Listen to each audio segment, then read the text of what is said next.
I've lived here for the better part of 50 years, and some years it's dry in the summer. This year it's incredibly dry, probably the driest I can recall.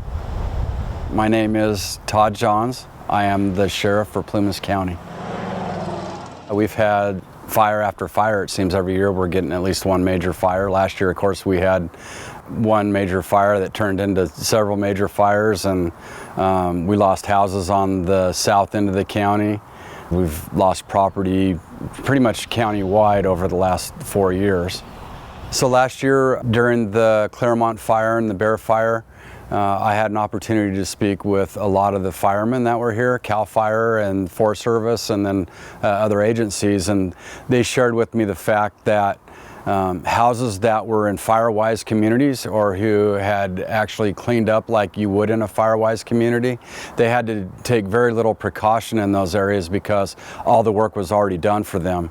But other houses where no precautions had been taken, it was a real battle to try to go in there and get it cleaned up prior to the fire actually burning to the residents. So there were a few residents that were very close to being lost if it hadn't been for their hard work to go and clean those areas up.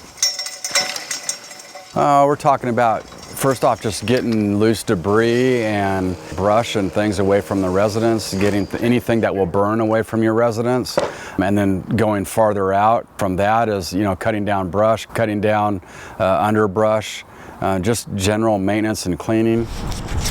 I can tell you that we had an experience a couple weeks ago where we had a trailer catch fire in our local trailer park here, and it was incredibly frustrating because even though it's in downtown Quincy, none of the roofs had been cleaned on the surrounding trailers, and by the time we got there, within a couple of minutes, there were 4 or 5 trailers that were actually starting to catch up fire just because of the debris that was on their roof. So a lot of folks don't think about that, the gutters in the summertime and cleaning your roofs off, but it's a critical part of it.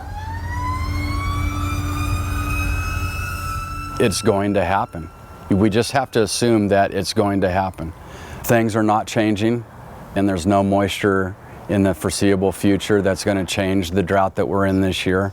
You have to prepare. You can't sit back any longer and go, well, it's going to happen over in Chester, or it's going to happen out east in Portola. We just all have to assume that it's going to happen in our neighborhood and take care of ourselves, take care of our neighbors and our community.